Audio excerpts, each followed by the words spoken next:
సంకర్షణ స్వరూపో యోసావాదిత్య పరమపురుష సయేష రుద్రో దేవత. రుద్రుడు ఆదిత్య మండలాంతర్గతమైన శివుడు అని చెప్పారు ఇక్కడ. ఆదిత్య మండలాంతర్గతమైన రుద్ర తేజస్సు సృష్టిలో ప్రాణశక్తిగా వస్తున్నప్పుడు ఆ మరుద్గణ రూపుడే వస్తాడు కనుక మారుతి. ఆ సమయం ప్రధానంగా ప్రాణశక్తి విశేషంగా మనకు అందే సమయం ఏంటంటే ఉషక్కాలం. అప్పుడు సూర్యుడి వర్ణం సింధూర వర్ణం. ఆ సింధూర వర్ణానికి ప్రాణశక్తికి ఏదో సంబంధం ఉంది. ఆ మరుద్గణపతే గణపతి, మరుత్ స్వరూపుడే మారుతి. ఇవి రహస్యములండి. అందుకే మారుతి అంటే ప్రాణశక్తి స్వరూపుడు, వాయుపుత్రుడు అనే మాటకి ఇదే అర్థం. ఇక్కడ ఇన్ని అంతరార్థాలు దాగి ఉంటాయి. సరే, మొత్తానికి కొంత అర్థమైంది కదా, సంతోషమే. అటువంటి హనుమంతుడు రుద్రతేజస్సుతో వచ్చి సర్వశక్తులు పొందినటువంటి వాడు. అలాంటి స్వామిని శ్వేతార్కం, సౌరశక్తి విశేషంగా కలిగింది తెల్ల జిల్లేడు. అర్కం అంటేనే సూర్యుడని పేరు, జిల్లేడని పేరు, రెండిటిగా పేరుంది.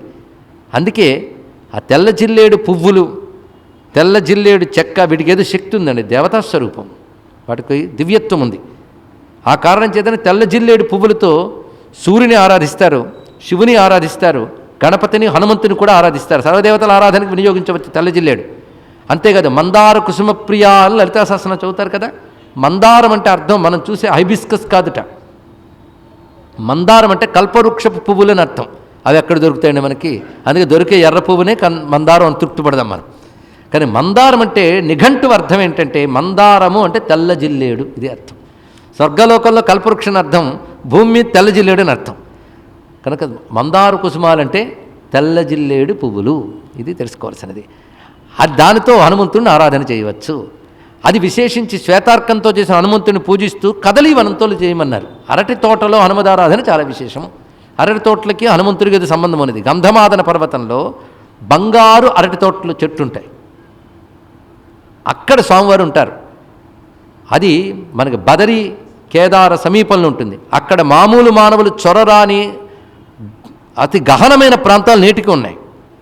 ద్వాపర యుగాంతంలో భీమసేనుడు అక్కడ పర్యటనకు వెళ్ళినప్పుడు ఆయనకు అక్కడ ఆంజనేయ స్వామి దర్శనమిచ్చారు. అప్పుడు కూడా బంగారు అరటి తోటల మధ్యలో కనబడ్డాడు ఆయన. అందుకే భజే రమ్య రంభావళి నిత్యవాసం, భజే బాలభాను ప్రభాచారుభాసం, భజే చంద్రికాకుంద మందారహాసం, భజే సంతతం రామభూపాలదాసం అన్నారు శంకర భగవత్పాదులు వారు. ఆదిశంకరుడికి హనుమద్దర్శనమైంది. ఎందుకంటే బ్రహ్మజ్ఞాని హనుమంతుడు. నేటికి కూడా గంధమాదనంలో ఉన్నాడు ఆయన. 12 చోట్ల ఉంటాడు. తర్వాత 11 చోట్ల కూడా చెప్దాం సమయం బట్టి. అయితే అందులో మనకు తెలిసిన పేర్లు 2. ఒకటి గంధమాదన, ఇంకోటి ఏంటో తర్వాత చూద్దాం. కొన్ని రహస్యాలు మిగలాలండి, మళ్ళీ రేపటి మీద రుచి పుట్టద్దు. సరే, మొత్తానికి అలాంటి చోట్ల ఉంటాడు. అందుకే ఆయనకి మనం అరటి తోటల్లో హనుమదారాధన చాలా విశేషంగా చెప్పారు ఇక్కడ. అది కూడా శ్వేతార్కంతో చేయడం మంచిది. తమలపొటాకుల పూజలు ఇవన్నీ చేసినట్లయితే అర్కమూలీన కుర్వీత హనుమత్ ప్రతిమాంసుది యక్కరోతి నరో భక్త్యా పూజాం శక్త్యా హనుమత నా శస్త్రభయమాప్నోతి. అతడికి ఆయుధాల వల్ల ప్రమాదం ఏర్పడదు, అలాగే వాహనాదుల వల్ల ప్రమాదం కానీ ప్రయాణాల్లో ప్రమాదాలు కానీ జరగవు. హనుమదారాధనకున్న విశేషం అండి ఇక్కడ. హనుమద్ రక్ష సామాన్యమైంది కాదు, అడుగడుగునా కాపాడతాడు హనుమత్ స్వామి.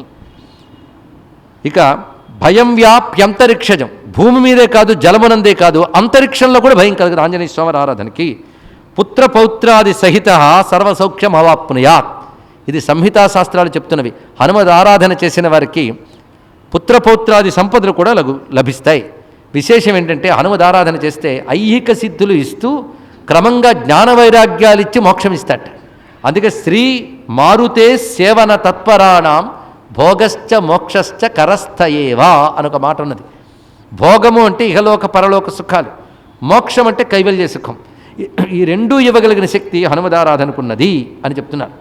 సప్తర్షులు హనుమదారాధన చేసినట్లుగా పరాశర సంహిత చెప్తోంది. సప్తర్షయో మునిశ్రేష్టా కదలే కపినాయకం సంపూజ్య విధివత్ పుష్పై సంప్రాప్త శాశ్వతం పదం. విధి విధానంతో రకరకాల కుసుమాలతో ఆరాధన చేసి సప్తర్షులు అరటి తోటలో స్వామిని ఆరాధించడం వల్ల చాలా ఆనందించి దివ్య పదములు పొందారు. మార్గశీర్షే రేపు మీరు వినియోగించుకోవచ్చండి, వాళ్ళొక్క రోజే కాదు. ఏమి యోగమో కానీ ఈ 5 రోజులు మేము అనాలోచితంగా నిత్యం కానీ ఈ 5 రోజులు హనుమద్వ్రతానికి శ్రేష్టమైనవి. అది గొప్ప యోగం మనకు లభించింది ఇక్కడ. ఎందుకంటే ఇప్పుడు ఈ మాట వినండి.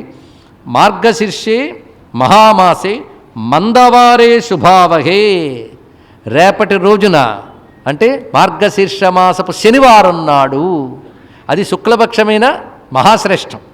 ఆ రోజున హనుమదారాధన చేసినట్లయితే వాడికి లభించే బలం అంతా ఇంత కాదయ్యా అన్నాడు. రేపు వినియోగించుకోండి, మీ ఇష్టం. కుదిరితే అరటి తోటలు అక్కడ చేయొచ్చు, కుదరకపోతే అరటి తోటలు భావించి ఇంట్లోనైనా చేయొచ్చు. అందుకే శనివారం హనుమత్ పూజ చేసి సింధూరంతో ఆరాధించి సింధూరంగాని పెట్టుకుంటే శని దోషములు ఉండవు. అందుకే శని దోషాలు ఉన్నవారు శనివారం నాడు హనుమదారాధన చేయడం చాలా ప్రశస్తి. అది గణపతికి హనుమంతునికి. ఈ రహస్యం ఉపాసకులకే తెలుస్తుందని చెప్పుకున్నాం. త్యాగరాజ స్వామి వారు అటువంటి వారు.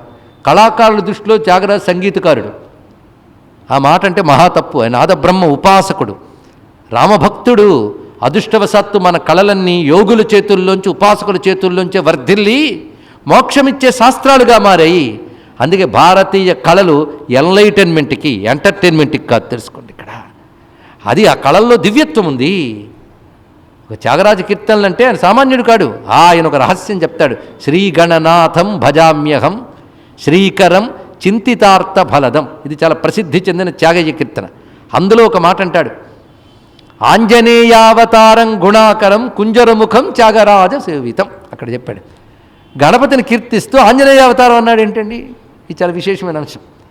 ఇది తెలియాలి అంటే ఈ ఉపాసనా సంప్రదాయం ఏ ప్రాంతంలో ఉందో వాళ్ళకి తెలుస్తుంది.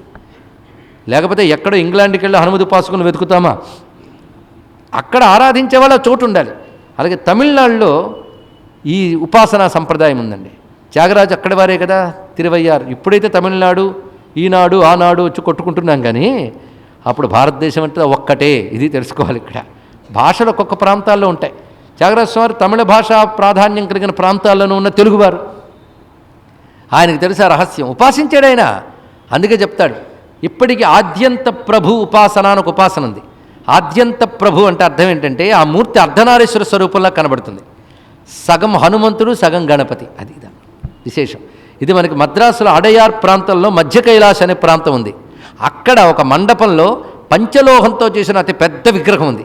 అందులో సగం హనుమంతుడు సగం ఆంజనేయ మన వినాయకుడు కనబడతాడండి. వీళ్ళని ఆద్యంత ప్రభు స్వరూపం అంటారు. దీన్ని బట్టి హనుమత్ గణేశ ఐక్యం మనం తెలుసుకోగలుగుతున్నాం. ఇరువురిని ఆరాధించే పద్ధతి అది. అందులో మార్గశీర్ష మాసంలో హనుమదారాధన ఎంత విశేషం మనం తెలుసుకుంటే, ఇవాళ రేపు ఎల్లుండి పూర్ణిమ నాడు మనకు ఎంత మంచి యోగం లభింపజేశాడు స్వామివారి. చూడండి, అందులో ప్రవచనం వినడం ఒక ఉపాసన. ఇలాంటి అనుగ్రహం మనకి లభించింది. అందుకే భాగ్యవంతులు వస్తారు ఇక్కడ. ఇంకేమున్నది? అలాంటి భాగ్యవంతులని మీ అందరికీ నమస్కారం చేసుకుంటూ విషయంలో ప్రవేశిస్తున్నాం. మొత్తానికి ఆ రోజు హనుమదారాధన చేసి హనుమద్భావనతో ఒక సద్బ్రాహ్మణుడికి భోజనం పెట్టినట్లయితే హనుమదాపాసన చేసిన సంపూర్ణ ఫలం లభిస్తుంది అని విశేషంగా చెప్తున్నాడు ఇక్కడ. అటు తర్వాత అంశము హనుమన్నామ వివేచన. ఇప్పుడు దాంట్లోకి ప్రవేశిస్తున్నాం. హనుమన్నామం అంటే గొప్ప దవడలు ఉన్నవాడు, ఇది కదండి అర్థం.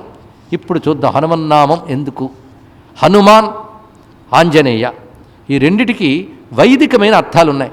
రామాయణం అంతా యజ్ఞస్వరూపం, ఇదొక రహస్యం. రామాయణం ఒక హీరో కథ అయ్యి ఉంటే ఇంత మహిమాన్వితమైన కథగా కలకాలం నిలబడేది కాదు అని మనం చెప్పుకున్నాం. రామాయణ యజ్ఞస్వరూపం, యజ్ఞ రహస్యాలు ఉన్నాయి.